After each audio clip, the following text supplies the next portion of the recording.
ہماری زندگی میں دوستی اور دشمنی کہیں نہ کہیں کبھی نہ کبھی پائی جاتی ہے، لیکن آج کی ویڈیو میں آپ کو یہ بتانا چاہتی ہوں کہ جب ہماری کسی سے دوستی ہو تو اس دوستی کے اندر بھی ایک حد کو، ایک لمٹ کو رکھنا چاہیے، یعنی کوئی بے لگام، بے حد، بے انتہا دوستی بھی اچھی نہیں ہوتی۔ مثال کے طور پر کسی انسان کے آپ دوست ہیں، آپ اس کو اپنا ہمراز بناتے ہیں، آپ نے اس کو اپنی ساری کمزوریاں، خوبیاں، خامیاں بتائی ہوئی ہیں، کل کو ہو سکتا ہے کہ آپ کی اس کے ساتھ کسی بات پہ انبن ہو جائے تو پھر کیا ہوگا؟ اور جس کے ساتھ انسان کی دوستی ہوتی ہے، انسان کی آنکھوں پر اس کی برائیوں کی وجہ سے پردے پڑ جاتے ہیں، اس طرح کہ اس کا اچھا کام بھی اچھا لگتا ہے، برا کام بھی اچھا لگتا ہے، اور آہستہ آہستہ یہ بات بھی حقیقت ہے کہ انسان کو صحبت کا اثر پڑتا ہے تو وہ انسان بھی اپنے دوست جیسا بن جاتا ہے، اس کی تمام اچھائیاں اس میں بھی جھلکنے لگتی ہیں، اس کی تمام برائیاں بھی اس میں جھلکنے لگتی ہیں۔ اور آج کل کے نوجوانوں میں تو یہ بہت زیادہ ہے کہ دوستی کے لیے ایک دوسرے کو مرنے مارنے پہ تیار ہو جاتے ہیں، اور کہیں ایسا بھی دیکھنے کو ملا ہے کہ جتنی گہری دوستی تھی وہیں کسی بات پہ انبن ہوئی تو اتنی ہی گہری دشمنی ہو جاتی ہے۔ اس سے ظاہر یہ ہوتا ہے کہ ہمارے مزاجوں کے اندر شدت پسندی آ گئی ہے، اعتدال یعنی درمیانی صورت نہیں رہی۔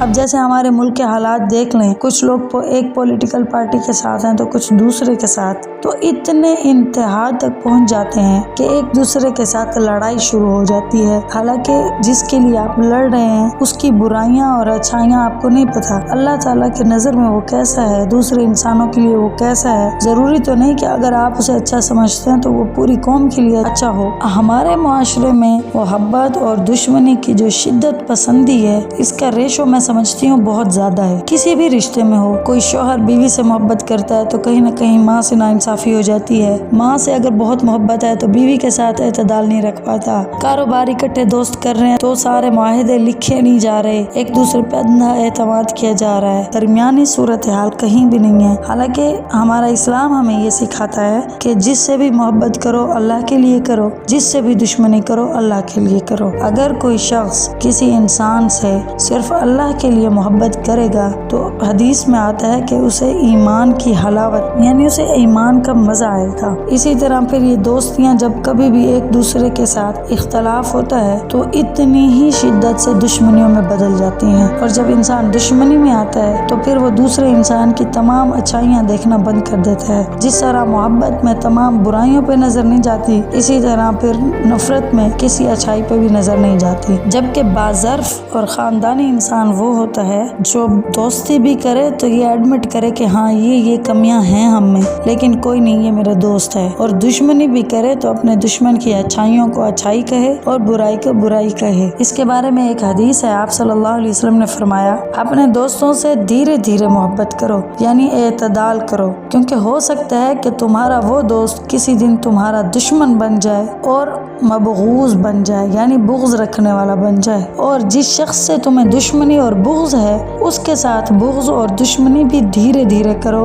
کیا پتا کہ وہ دشمن کسی دن تمہارا محبوب اور دوست بن جائے۔ تو یہ نہیں کہ صرف دوستی میں کہا گیا بلکہ دشمنی میں بھی، وہ کہتے ہیں کہ دشمنی کے بھی کچھ اصول ہوتے ہیں، تو ہمارا اسلام بھی ہمیں یہ سکھاتا ہے کہ دشمنی ہو یا دوستی، کچھ اصول آپ کو اپنانے چاہیے، دوستی میں بھی حد سے نہیں بڑھنا اور دشمنی میں بھی حد سے نہیں بڑھنا۔ ویسے بھی مخلص دوستوں کا ملنا بہت نایاب ہو چکا ہے، یہ جو دوستیاں ہیں یہ سب وقتی ہیں، کتنا بھی اچھا دوست ہو، مزاج کے خلاف کوئی بات کر دیں اسے بری لگ جاتی ہے، اور اگر راز بتا دیں تو وہ آپ کا راز نہیں رہتا۔ ہمیشہ ہم راز اسے بنائیں جو کسی اور کو آپ کے راز نہ بتائے، یعنی وہ ہے اللہ کی ذات، جو آپ کے ہر مشکل میں کام بھی آئے، جو آپ کی سنے بھی صحیح، جس کو سنانے کے بعد دل کو تسلی اور اطمینان بھی ملے۔ ایک قاضی گزرے ہیں بڑے محدثین میں سے، ان کے زمانے میں جو بادشاہ تھا وہ ان پر بہت مہربان تھا، وہ ایسا مہربان ہو گیا کہ ہر معاملے میں ان سے صلاح مشورہ کیا کرتا تھا، ہر دعوت میں ان کو بلاتا، یہاں تک کہ ان کو پورے ملک کا قاضی بنا دیا، اور سارے فیصلے انہی کے پاس آ رہے تھے، دن رات بادشاہ کے ساتھ اٹھنا بیٹھنا، جو سفارش کرتے بادشاہ فوراً مان لیتا۔ چونکہ وہ ایک بہت بڑے عالم اور قاضی تھے، بادشاہ کے غلام نہیں تھے۔ ایک مرتبہ بادشاہ سے جب غلطی ہو گئی تو قاضی صاحب نے بادشاہ کے بارے میں بھی فتویٰ دے دیا کہ بادشاہ کا یہ کام غلط ہے، کیونکہ یہ کام شریعت کے خلاف ہے۔ اب بادشاہ سلامت ناراض ہو گئے کہ ہم اتنے عرصے تک ان کو کھلاتے پلاتے رہے، ان کو ہدیے تحفے دیتے رہے، ان کی سفارش قبول کرتے رہے، اور اب انہوں نے ہمارے خلاف ہی فتویٰ دے دیا۔ تو انہوں نے فوراً قاضی کو اپنے عہدے سے معزول کر دیا، ہٹا دیا، اور اس کے بعد انہوں نے اپنا قاصد اس کے پاس بھیج کر کہا کہ ہم نے آج تک تمہیں جتنے ہدیے اور تحفے دیے ہیں وہ سب واپس کرو، اس لیے کہ اب تم نے ہماری مرضی کے خلاف کام شروع کر دیے ہے۔ اب آپ اندازہ لگائیں، کئی سالوں کے ہدیے جو وہ دیتے رہے سب کے سب وہ واپس لینے آ گئے۔ لیکن جب بادشاہ کا وہ آدمی آیا تو آپ اس آدمی کو اپنے گھر کے اندر ایک کمرے میں لے گئے اور ایک الماری کا تالا کھولا تو وہ پوری الماری تھیلیوں سے بھری ہوئی تھی۔ آپ نے اس قاصد سے کہا کہ تمہارے بادشاہ کے پاس سے جو تحفے کی تھیلیاں آتی تھی وہ سب میں نے اس الماری کے اندر رکھی ہوئی ہیں، ان تھیلیوں پر جو مہر لگی ہوئی تھی وہ مہر بھی ابھی تک نہیں ٹوٹی، یہ ساری تھیلیاں اٹھا کر لے جاؤ۔ اسی لیے کہ جس دن بادشاہ سے تعلق قائم ہوا، الحمدللہ آپ صلی اللہ علیہ وسلم کی یہ حدیث یاد رہی کہ دوست سے دھیرے دھیرے محبت کرو، کیونکہ ہو سکتا ہے کہ تمہارا وہ دوست کسی دن تمہارا دشمن بن جائے۔ اور مجھے یہ اندازہ تھا کہ شاید کوئی وقت ایسا آئے گا کہ مجھے یہ سارے تحفے واپس کرنے پڑیں گے۔ الحمدللہ بادشاہ کے دیے ہوئے ہدیے اور تحفوں میں سے ایک ذرہ بھی آج تک میں نے استعمال نہیں کیا۔ تو جو بھی شخص اگر اس حدیث پہ عمل کرے گا، نہ دشمنی میں بہت بڑھ چڑھ کر دشمنی کرے، نہ دوستی میں حد سے تجاوز کرے، وہ کسی کے سامنے رسوا نہیں ہوگا، چاہے دوست دشمن میں بدلے اور دشمن دوست میں۔ قرآن مجید میں بھی ہے کہ کسی قوم کے ساتھ عداوت تمہیں اس بات پر آمادہ نہ کرے کہ تم اس کے ساتھ انصاف نہ کرو۔ ہمارا اسلام تو ہمیں یہ سکھاتا ہے کہ جو کفار ہیں ان کے ساتھ بھی انصاف والا معاملہ کریں۔ اگر ہم آج ایک سیاسی پارٹی کے خلاف ہو جائیں تو ہم ان کے ایک ایک فرد کے خلاف اور وہ برائیاں کرنے لگتے ہیں جو واقعتاً ان میں پائی ہی نہیں جاتی۔ اب حجاج بن یوسف کو کون نہیں جانتا، وہ اتنا بڑا ظالم تھا، کتنے علماء کو اس نے شہید کیا، حافظوں کو قتل کیا،